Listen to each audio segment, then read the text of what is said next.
Eu pensei que meu marido estava planejando um aniversário romântico, mas o seu verdadeiro presente foi a chave de um cofre de banco que guardava a minha identidade roubada. Ele não tinha ideia de que eu estava prestes a virar o seu esquema calculado contra ele. O brilho suave da luz das velas dançava no rosto do meu marido, Marcos, capturando o brilho esperançoso em seus olhos. Pela primeira vez em muito tempo, ele parecia o homem por quem eu me apaixonei. Estávamos no Terraço, o restaurante onde ele me pediu em casamento, um lugar reservado para as nossas ocasiões mais especiais. E esta noite era o nosso 5º aniversário de casamento. O ar estava denso com um aroma de azeite trufado e velhas promessas, e por um momento me permiti acreditar que tudo estava perfeito. Passei o último ano sentindo uma distância crescente entre nós, um frio silencioso que nada tinha a ver com o clima. A startup do Marcos tinha falhado novamente, e a minha carreira no mercado financeiro tinha decolado. O desequilíbrio criou uma tensão, uma fragilidade nas nossas interações que eu esperava desesperadamente que esta noite pudesse consertar. Feliz aniversário, meu amor, disse eu, deslizando uma caixa fina e elegante sobre a toalha de mesa de linho branco. Dentro estava o relógio vintage que ele admirava há meses, um símbolo clássico de sucesso e permanência.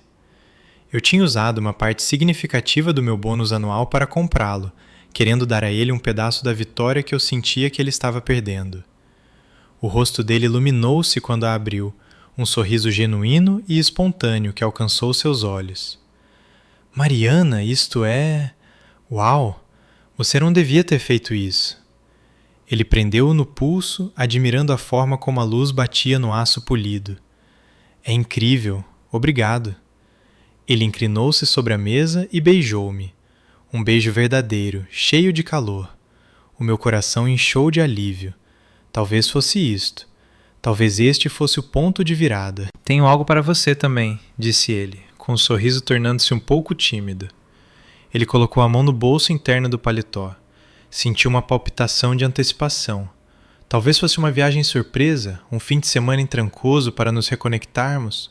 Ou talvez uma joia, algo pequeno e atencioso. Ele nunca foi bom com presentes, muitas vezes apoiando-se na mãe dele, Dona Bernadette, para ideias, o que geralmente resultava num utensílio de cozinha que eu não precisava, ou um vale-presente para uma loja que eu detestava. Mas esta noite parecia diferente. Ele estava se esforçando. Ele tirou um maço grosso de papéis dobrados, não uma pequena caixa de veludo. A minha testa franziu-se em confusão. Parecia um documento de negócios. Ele alisou-o na mesa com um gesto teatral, o peito estufado de orgulho. Isto, anunciou ele, é para nós, para o nosso futuro. Peguei o papel, os meus dedos traçando o logotipo no topo. Bernadette Reformas Interiores. O meu sangue gelou. Era um orçamento, uma estimativa detalhada de várias páginas para uma reforma completa. Examinei as linhas, os meus olhos arregalando-se de horror. Nova cozinha gourmet com bancadas de granito e armários planejados. R$225.000. R$225.000. Conversa aproximadamente o do banheiro principal em spa com hidromassagem e piso aquecido. R$140.000. Troca completa do telhado. R$95. 000. PAIS AGISMO PISONOVADIC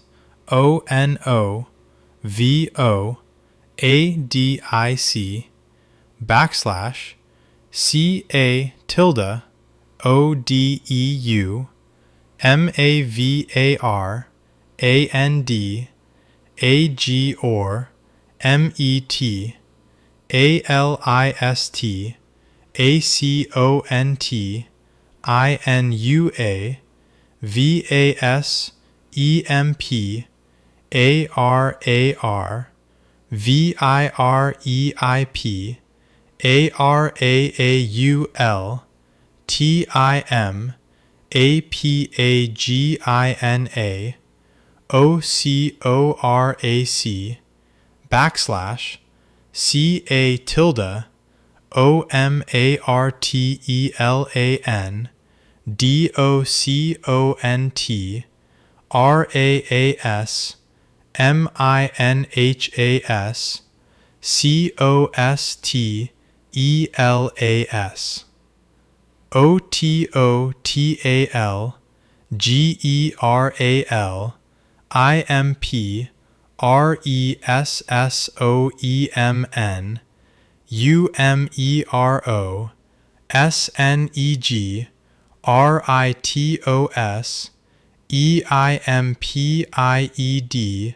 OTOTAL,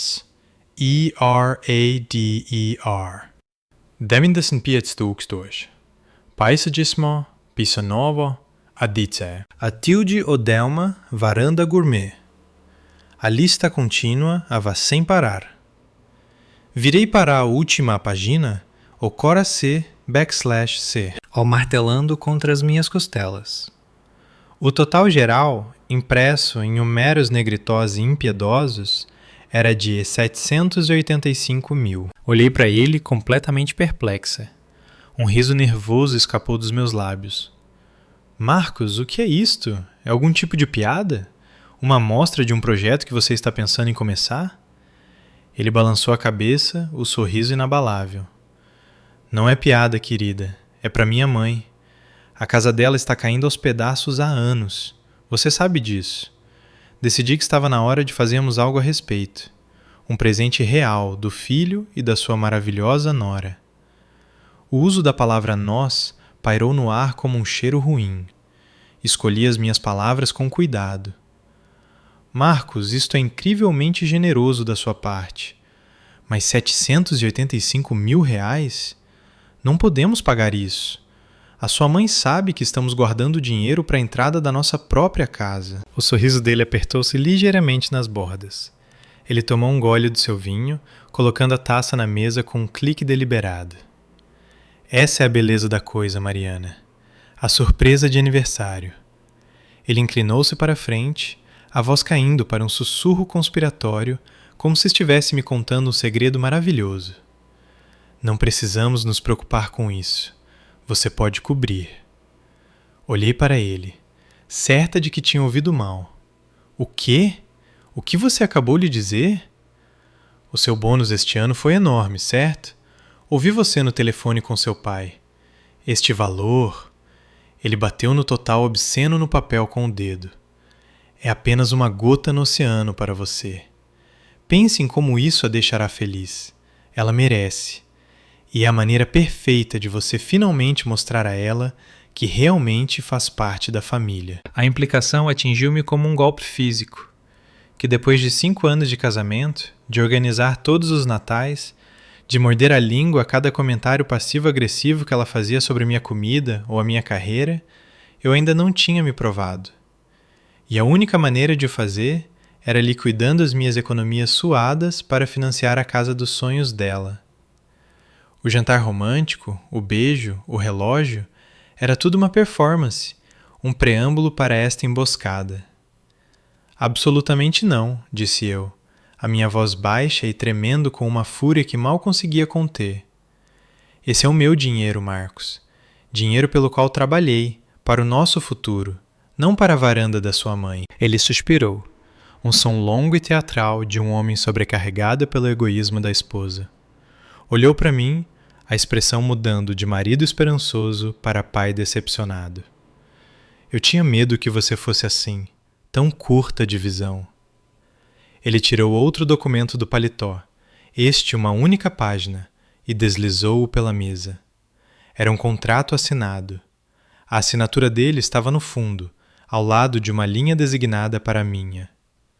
É um pouco tarde para absolutamente não, Mariana. Eu já disse a ela que você concordou. Na verdade, paguei o depósito inicial de 50 mil reais esta manhã. Usei o seu cartão de crédito de emergência. As palavras atingiram o ar entre nós e pareceram sugar todo o oxigênio da sala. O meu cartão de crédito de emergência, sussurrei, o som cru e incrédulo. Aquele cartão era para uma verdadeira crise, uma emergência médica, um voo repentino para casa por uma tragédia familiar, não uma entrada num projeto de vaidade para a mãe dele.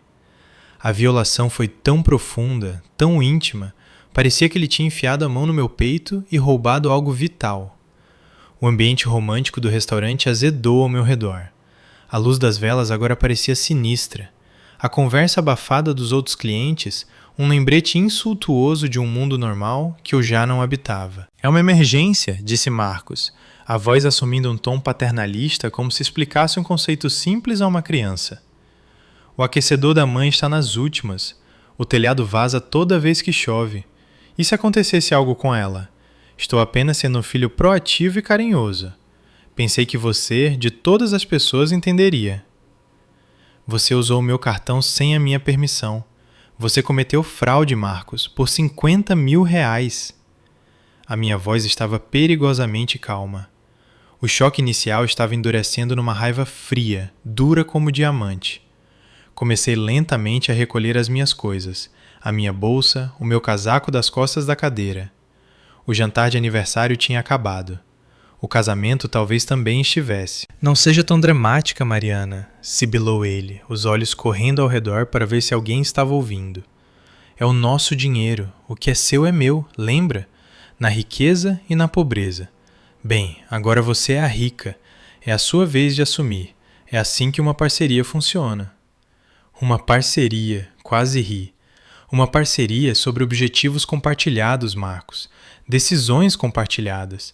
Não uma pessoa decidindo unilateralmente gastar quase R$800.000 do dinheiro do outro e depois roubar para dar o pontapé inicial. Isto não é uma parceria, é um assalto. E você está usando a sua mãe como motorista de fuga. Levantei-me, empurrando a cadeira para trás com um arranhão silencioso que soou como um grito no silêncio tenso entre nós.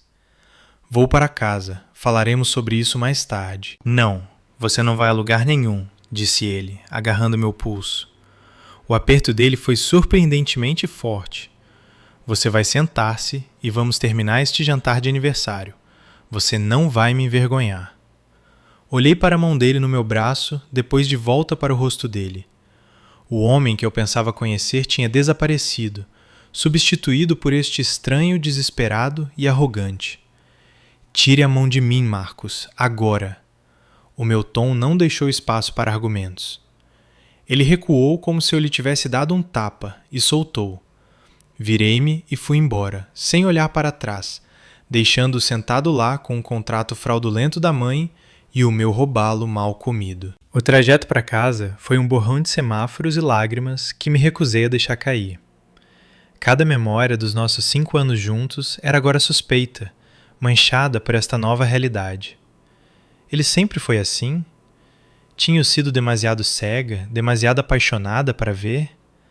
Tinham ele e a dona Bernadette planejado isso durante meses, esperando meu bônus cair na conta? O pensamento me deixava enjoada. Isso não foi apenas um passo em falso ou um erro de julgamento terrível. Foi um ato calculado e premeditado de traição financeira. Ele não me via como a sua esposa, a sua parceira. Ele via-me como um banco, uma solução para os seus próprios sentimentos de inadequação e uma maneira de finalmente comprar a aprovação da mãe. Quando entrei na garagem do nosso prédio, vi que o carro dele já estava lá. Ele deve ter saído logo depois de mim. Preparei-me para outra briga, outra rodada de justificativas e manipulações. Respirei fundo, destranquei a porta do nosso apartamento e entrei, pronta para a batalha. Mas a cena que me recebeu foi pior do que qualquer discussão que eu pudesse ter imaginado. As luzes estavam acesas, e sentada no nosso sofá cor de creme bem ao lado de Marcos, estava a dona Bernadette. O rosto dela iluminado com um sorriso triunfante e ganancioso. Espalhados na nossa mesa de centro estavam não apenas os orçamentos da reforma, mas uma dúzia de amostras de materiais diferentes, azulejos de mármore, amostras de piso de madeira e um catálogo grosso de tintas. Ela olhou para cima quando entrei, os olhos brilhando. Oh, Mariana, aí está você. Timing perfeito, gorjeou ela, segurando 2 quadrados de tinta bege como se não houvesse crise, nem traição, nem um buraco de R$50.000 nas minhas finanças. Estávamos apenas tentando decidir a cor dos meus novos armários de cozinha. Você prefere branco gelo ou marfim antigo? O Marcos diz que como você está pagando, deve ter a palavra final. Por um momento, fiquei completamente congelada na porta, as minhas chaves ainda apertadas na mão. A pura audácia daquilo era de tirar o fôlego. Era como entrar na sua própria casa e encontrar ladrões não só roubando seus bens, mas redecorando ativamente enquanto faziam. Dona Bernadette estava radiante, segurando as amostras de tinta com um ar de direito real, enquanto Marcos sentava-se ao lado dela, com um olhar de satisfação presunçosa no rosto. Ele sabia que esta seria a minha reação. Ele não tinha apenas vindo para casa. Ele tinha chamado reforços. Ele tinha trazido a mãe para nossa casa, para nossa briga, para formar uma frente unida contra mim. "O que a senhora está fazendo aqui, Bernadette?" Perguntei, a minha voz plana e desprovida de qualquer calor. Nem olhei para as amostras de tinta. O meu olhar estava fixo em Marcos, que se recusava a encontrar os meus olhos, ocupando-se fingindo examinar uma amostra de piso. O sorriso da Dona Bernadette vacilou por uma fração de segundo, o seu bom humor picado pelo meu tom. "Bem, que recepção", disse ela, a voz pingando ofensa fingida. "O Marcos me ligou. Ele estava tão animado. Não consegui esperar para começar a planejar. Ele me contou sobre o seu presente de aniversário incrivelmente generoso. Trouxe lágrimas aos meus olhos, Mariana. Verdadeiramente, depois de todos estes anos, saber que você me considera uma mãe de verdade." A voz dela tremia com emoção ensaiada. Era uma performance magistral. "Não foi um presente", disse eu, caminhando mais para dentro da sala e largando a minha bolsa no aparador com um baque. "Foi uma exigência, e é uma que não tenho intenção de cumprir." Marcos finalmente olhou para cima, a expressão endurecendo. "Mariana, não comece isso de novo. Nós discutimos isso." "Não, você anunciou isso", corrigiu bruscamente. "Você roubou os dados do meu cartão de crédito e tomou uma decisão unilateral sobre o meu dinheiro. Não houve discussão." Dona Bernadette engasgou, colocando a mão sobre o coração. "Roubou? Mariana, que coisa horrível de se dizer. O Marcos explicou tudo. É da conta conjunta de vocês, um investimento na família." "Não há conta conjunta com aquele cartão de crédito, Bernadette. É apenas meu. E isto não é um investimento. É extorsão."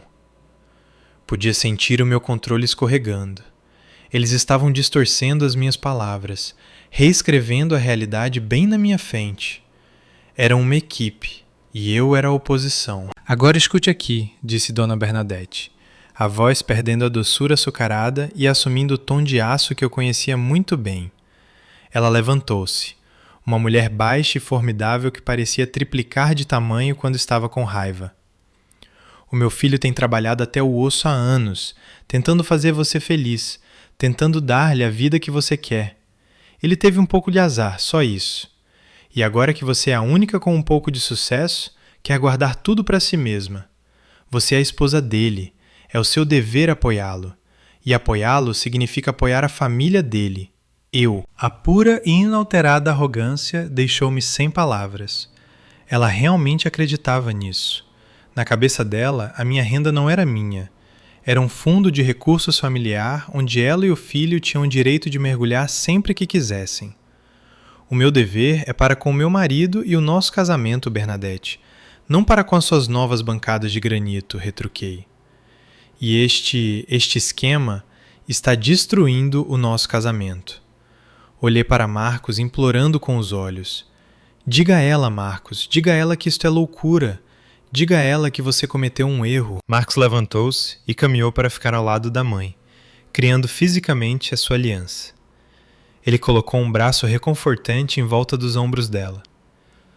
"O único erro que cometi foi pensar que você ficaria feliz em ajudar", disse ele, a voz fria. "A mamãe tem razão. Você mudou, Mariana. Desde que conseguiu aquela grande promoção, você nos olha de cima. Você acha que é melhor do que eu, melhor do que a minha família. Isso deveria ser um gesto de unidade, uma maneira de preencher essa lacuna. Mas você é egoísta demais para ver isso." A manipulação psicológica era tão intensa que fez a sala girar.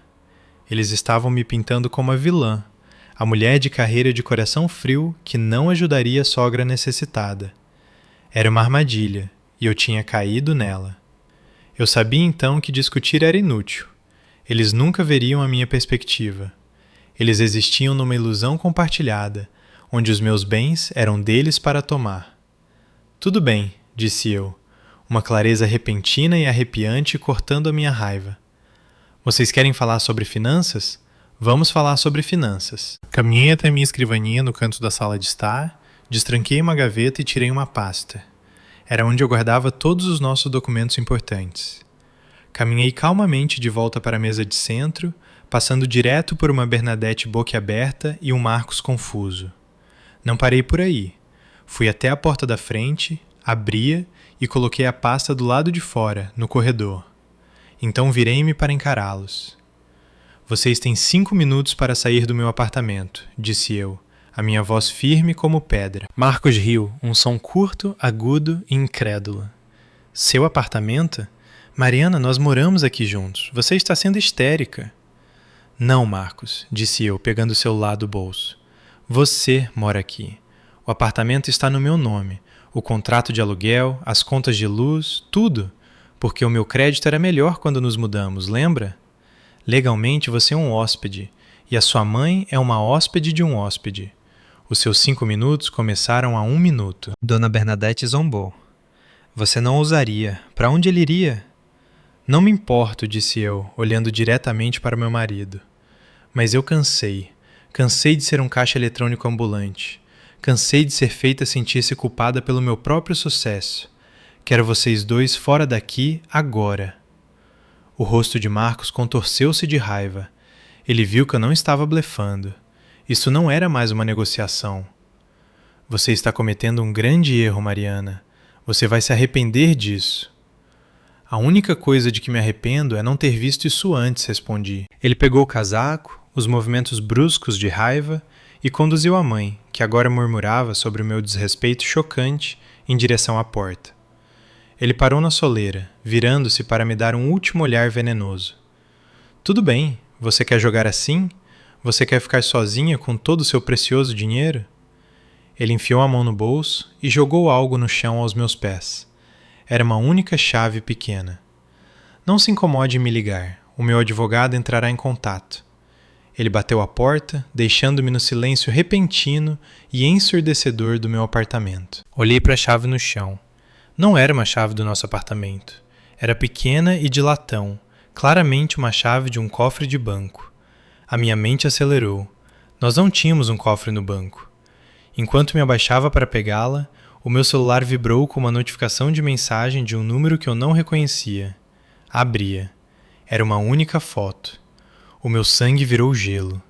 Era uma foto do meu passaporte, da minha certidão de nascimento e do meu CPF, todos dispostos cuidadosamente sobre um pano de veludo escuro, dentro do que era claramente um cofre de banco.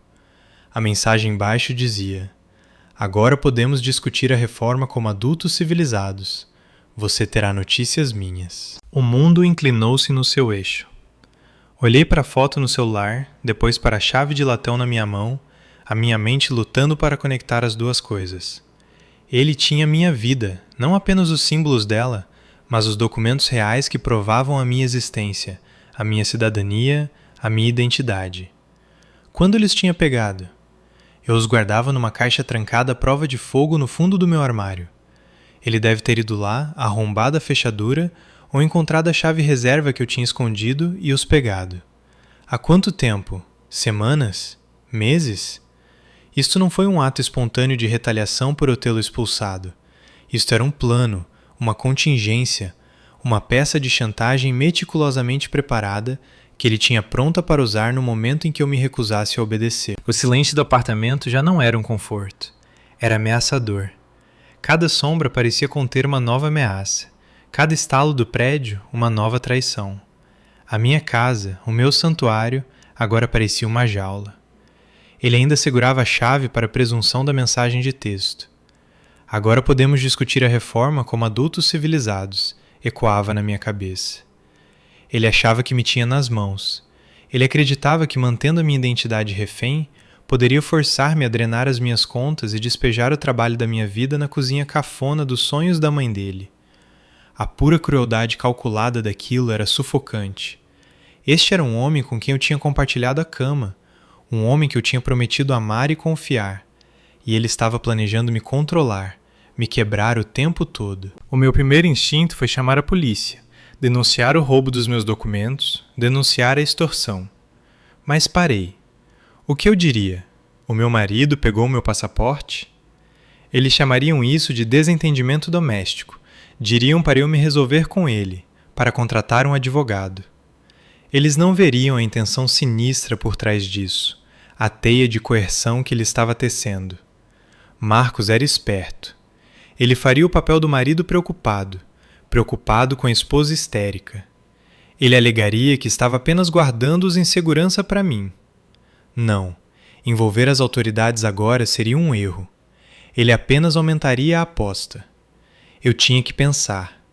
Eu tinha que ser mais inteligente do que ele. Afundei no sofá. O mesmo sofá onde a dona Bernadette estivera alegremente escolhendo cores de tinta apenas alguns minutos antes. As amostras ainda estavam espalhadas na mesa de centro, um monumento grotesco à ganância deles. Varri tudo para o lixo com um único movimento furioso. Precisava de cabeça fria. Peguei a pequena chave de latão. Tinha que haver um nome de banco, um número de caixa, alguma coisa. Examinei-a sob um abajur. De um lado havia um número estampado, 482. Do outro, o logotipo estilizado discreto do Banco Aliança. Havia uma agência a apenas 6 quarteirões do meu apartamento. Um novo plano começou a formar-se, frio e afiado na minha mente. Ele pensava que estava no controle porque tinha o cofre, mas eu tinha a chave. Ele era arrogante. Ele assumiu que eu seria uma donzela em perigo, entrando em pânico e ligando para ele, pronta para implorar e negociar. Ele me subestimou. Ele sempre subestimou. Ele viu meu sucesso como um acaso, um recurso a ser explorado, não algo que eu tinha conquistado com inteligência e trabalho incansável. Esse foi o seu erro fatal. Na manhã seguinte, não fui trabalhar. Liguei alegando uma emergência familiar repentina, o que não era inteiramente mentira. Passei horas online pesquisando as políticas do Banco Aliança sobre cofres de aluguel, lendo fóruns jurídicos sobre bens matrimoniais e documentos roubados. Depois fiz algumas ligações, primeiro para os meus pais, dando-lhes uma versão fortemente higienizada dos eventos, que Marcos e eu estávamos nos separando e que as coisas estavam complicadas. Pedi-lhes que me enviassem por Sedex uma cópia da minha certidão de nascimento que eles mantinham nos seus arquivos por precaução. Eles ficaram preocupados, é claro, mas não insistiram. A minha segunda ligação foi para um homem chamado Daniel Costa. Daniel era um colega com quem trabalhei há alguns anos num caso de reestruturação corporativa particularmente desagradável. Desde então, ele tinha deixado o mundo financeiro para abrir a sua própria firma de investigação privada e segurança. Ele era discreto, brilhante e me devia um favor. Mariana, disse ele, a voz calma e profissional. Faz tempo, tudo bem? Não exatamente, Daniel, disse eu e procedi a contar-lhe tudo. As startups fracassadas, o ressentimento crescente, a emboscada do jantar de aniversário, o cartão de crédito roubado, o envolvimento da mãe dele e, finalmente, o cofre e a chantagem. Não deixei nada de fora. Quando terminei, houve uma longa pausa do outro lado da linha. Uau, disse Daniel finalmente. Ele não apenas cruzou uma linha, ele a explodiu com dinamite. Isto é premeditado, Mariana. Abuso financeiro clássico e coerção. Ele está tentando estabelecer um padrão de controle para te drenar. Precisamos agir rápido, antes que ele perceba que você não vai entrar no jogo dele. O que eu faço? Perguntei, o alívio de ter um aliado fazendo a minha voz falhar. Primeiro, cancele esse cartão de crédito imediatamente. Denuncie como roubado. Não mencione o nome do Marcos. Diga apenas que perdeu a carteira. Segundo, vá ao banco. Você tem a chave. Você precisará de identificação para acessar o cofre, mas a sua CNH deve ser suficiente. Ele está contando que você não saiba disso. Ele provavelmente pensa que só ele pode entrar porque ele abriu a conta. Recupere os seus documentos. Mas aqui está a parte mais importante, Mariana. Não pegue apenas as suas coisas e vá embora. O que você quer dizer? Quero dizer que vamos preparar uma armadilha, disse Daniel. E eu praticamente podia ouvir as engrenagens girando na sua mente afiada. Ele quer jogar jogos? Vamos jogar melhor. Quando você for ao banco, não vai apenas recuperar os seus documentos. Você vai deixar algo para ele em troca. Um pequeno presente de aniversário seu. Segui as instruções do Daniel parecia estar me preparando para a batalha. O medo e o pânico que senti na noite anterior tinham sido forjados numa resolução fria e dura. Eu não era uma vítima na peça dele. Eu era oponente. Passei o resto do dia reunindo o que precisava, os meus movimentos precisos e deliberados. Cancelei o cartão de crédito comprometido, relatando-o como perdido. Troquei as fechaduras da porta do meu apartamento. Fiz uma mala pequena com todos os pertences pessoais restantes do Marcos. As roupas dele, o laptop, o relógio caro que eu tão ingenuamente lhe dera e coloquei num depósito no porão do prédio. Depois preparei o presente de aniversário do Daniel. Na manhã seguinte, entrei na agência central do Banco Aliança, a chave de latão parecendo pesada e significativa na minha palma. O meu coração martelava contra as costelas, mas o meu rosto era uma máscara de calma confiança. Aproximei-me do balcão de atendimento, apresentei a minha carteira de motorista e solicitei acesso ao cofre 482. O atendente verificou a minha identificação e confirmou que eu estava listada como tendo acesso. A arrogância de Marcos era verdadeiramente o seu calcanhar de Aquiles. Ele tinha colocado meu nome na conta para parecer legítimo, nunca sonhando que eu pegaria a chave, e me levou para o cofre forte. O silêncio do cofre forte era absoluto. O atendente usou a chave dele, depois a minha, e puxou a longa caixa de metal.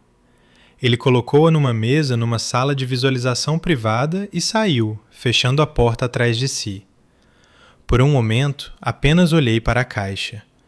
Dentro estava a prova da minha identidade, mantida cativa pelo homem com quem prometi passar a minha vida. Respirei fundo e levantei a tampa. Lá estavam eles, exatamente como na foto. O meu passaporte, a minha certidão de nascimento, o meu cartão de CPF. Escondido embaixo deles estava um pequeno diário encadernado em couro. O meu diário pessoal, que eu pensava ter perdido há meses. A violação era ainda mais profunda do que eu imaginava. Ele estava lendo os meus pensamentos privados. Removi cuidadosamente os meus documentos e o diário, colocando-os na minha bolsa. Então tirei o envelope pardo que tinha trazido comigo. Dentro estava o pacote cuidadosamente curado pelo Daniel. Primeiro, coloquei o novo orçamento de reforma dentro da caixa. Não era para a casa da dona Bernadette. Era uma impressão de uma passagem de avião de primeira classe, só de ida, para uma ilha remota sem tratado de extradição, reservada em meu nome para a semana seguinte. Ao lado, coloquei uma série de impressões das minhas contas bancárias, que eu tinha, com a ajuda do gerente do banco naquela manhã, retitulado e reestruturado numa série de fundos complexos. No papel, parecia que a maioria dos meus ativos líquidos tinha desaparecido da noite para o dia, transferida para uma holding offshore. Finalmente, bem no topo, coloquei uma nota novinha de R$100. Escondida sob ela estava uma única fotografia brilhante. Era uma foto minha e do Daniel, tirada naquela manhã do lado de fora do prédio do escritório dele. Estávamos apertando as mãos, sorrindo, parecendo para todo mundo como uma cliente e o seu novo representante muito capaz. No verso, eu tinha escrito uma mensagem simples. Feliz aniversário. Acredito que você já conheceu o meu advogado.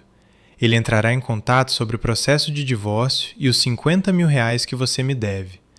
O resto não é negociável. Fechei a tampa, deslizei a caixa de volta para o seu slot e saí do banco, sentindo-me mais leve do que em anos. A armadilha estava armada. Agora tudo o que eu tinha que fazer era esperar o rato morder a isca. Não tive que esperar muito. 2 dias depois, o meu telefone tocou. Era Marcos. A voz dele era um guincho frenético e agudo que eu nunca tinha ouvido antes. Mariana, o que você fez? O que você fez com o dinheiro? As contas bancárias estão vazias. Para onde você vai? Deixei o silêncio pairar no ar por um momento, saboreando o pânico dele. Não tenho ideia do que você está falando, Marcos, disse eu, a minha voz fria como gelo. Mas presumo que você recebeu o meu presente. O seu advogado? Que advogado? Aquele cara na foto? Você não pode fazer isso. Aquele dinheiro é nosso. Metade disso é meu, gritou ele. Na verdade, não é, disse eu calmamente, recitando as linhas que Daniel tinha me ensinado. A maior parte desse bônus foi ganha e paga após a data que considero a nossa separação oficial de corpos, a noite em que você cometeu fraude usando o meu cartão de crédito. A minha equipe jurídica está bastante confiante de que será considerado bem particular.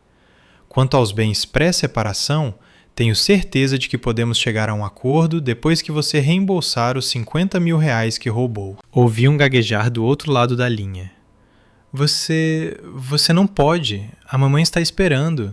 Os empreiteiros começam na próxima semana. Então sugiro que você e a sua mãe encontrem um empreiteiro mais acessível, disse eu, porque o meu apoio financeiro para sua família foi, como dizem, permanentemente reformado. Adeus, Marcos. Desliguei antes que ele pudesse responder e imediatamente bloqueei o número dele. As consequências foram confusas, mas rápidas. A firma de Daniel cuidou de tudo. Marcos, diante de uma potencial acusação de fraude e da realidade de que o meu dinheiro agora estava legalmente intocável, desmoronou. As ameaças dele evaporaram. Ele assinou os papéis do divórcio sem lutar, concordando com um plano de pagamento para os R$50 mil em troca de eu não prestar queixa. Dona Bernadette, ouvi dizer, estava apoplética. A casa dos sonhos dela tinha desaparecido, e a sua galinha dos ovos de ouro tinha voado do galinheiro. A última vez que eu vi, ela e Marcos não estavam se falando, cada um culpando o outro pelo fracasso espetacular do seu esquema. Um ano depois, eu estava sentado na varanda do meu novo apartamento, um lugar que era verdadeira e completamente meu. As luzes da cidade brilhavam lá embaixo e o ar estava cheio de promessas. Eu tinha minha identidade de volta, tanto no papel quanto no espírito. Aprendi uma lição brutal sobre confiança e ganância, mas emergi mais forte, mais sábia e indisposta a deixar que alguém definisse o meu valor novamente. A chave daquele cofre de banco já não era um símbolo do meu cativeiro, mas da minha libertação. Ela ficava na minha mesa numa pequena caixa de vidro, um lembrete de que às vezes as gaiolas mais elaboradas têm as fechaduras mais simples, e que a pessoa que segura a chave é a única com o poder de ir embora.